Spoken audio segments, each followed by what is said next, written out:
Why do people keep making movies about a guy who shoots webs out of his wrists? Because they're fun, and that's not just true for the audience. The people making them seem to be having a blast too. Here are some times when things got a little silly on set.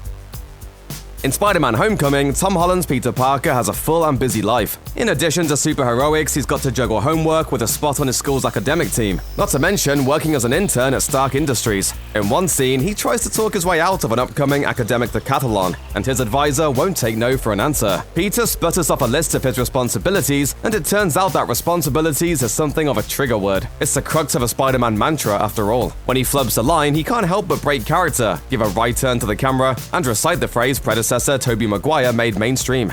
To Stark and my internship, I got a lot of responsibility with it. With great power comes great responsibility. When Spider-Man 2 opens, Peter Parker has already endured a lot of Spider-Man. He's in college at this point, but still the same clumsy guy in public, picking up none of the gracefulness of his superhero side. In one scene, Peter drops all of his books and school supplies while walking on campus. That was supposed to happen. What came as a surprise to Tobey Maguire was what happened next. As he stays in character, grumbling and picking up his things as other students walk by, one faceless extra slams a backpack into Maguire's head and catches a strap on his neck. This blooper is actually a prank, courtesy of director Sam Raimi. He's the guy with the backpack, surprising Maguire and making him laugh.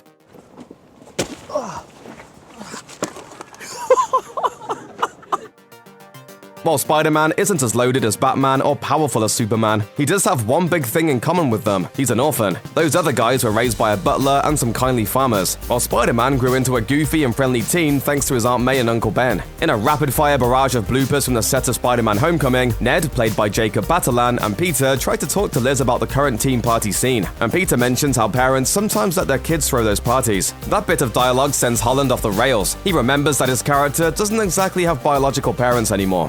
They let you have parties, My parents are dead. A quiet, heartfelt moment with the object of your affection can make even the most confident person into a tongue-tied mess. But hey, sometimes deep thoughts and feelings are better left unsaid, right? That would make one Spider-Man 2 blooper extremely realistic. Except Tobey Maguire isn't supposed to be so wordlessly flummoxed in a cute romantic scene with Kirsten Dunst, who's playing Mary Jane Watson. Hi.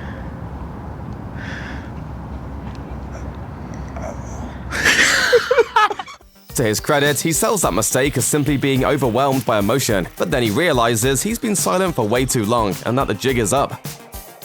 Part of what makes Spider-Man such a great character are the differences between the bold superhero and his mild-mannered alter ego. Spider-Man is Peter Parker, of course, but they're also total opposites, at least to the casual observer. For example, Spider-Man glides through the air with the greatest of ease. Peter Parker, on the other hand, is a gangly and timid teen who's not quite comfortable in his own skin. In Spider-Man Homecoming, the actor meant to embody both Peter and Spider-Man really nailed Peter Parker's awkwardness. Tom Holland is almost too deep in character. The actor apparently tripped, slipped, and stumbled quite a lot during the making of the movie.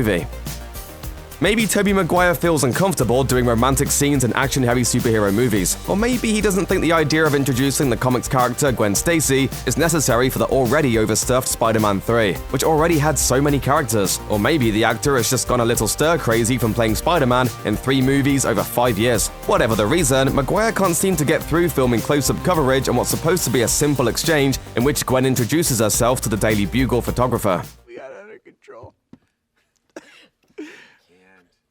Action. Hi, Peter. Hi. Was it the blonde wig? Spider-Man's web swinging is a special effect achieved with some combination of green screen, CGI, and actors suspended from gravity-defying wires. Being harnessed up like that is not exactly a natural or comfortable state. It takes a lot of effort to get used to, let alone do a good job of acting in that condition. On the set of Spider-Man Homecoming, Tom Holland couldn't seem to get the hang of those dangling wires. He tries to turn his inability to navigate the wires into a little dance in front of his concerned co-star Donald Glover. Whoa. Hey, are you alright, man?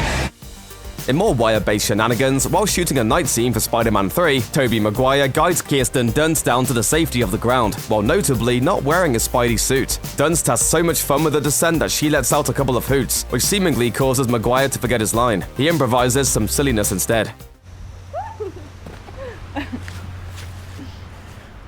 Let's go get on my bike. Okay. In Avengers Infinity War, when Thanos snaps half the universe to death, Spider-Man falls into the arms of his mentor Tony Stark before turning to dust. I don't want to go. I don't want to go, sir, please. Please, I don't want to go. I don't want to go. It's heartbreaking, which means Holland probably wanted to keep things light and bouncy when his character miraculously returns in Avengers Endgame. In fact, the actor literally bounces around the rubble-strewn set, much to the pleasure of Downey Jr., who hugs the boy wonder for just a little too long, and even plants a kiss on his cheek. Welcome back, Wallcrawler. Check out one of our newest videos right here. Plus, even more Looper videos about superhero movies are coming soon. Subscribe to our YouTube channel and hit the bell so you don't miss a single one.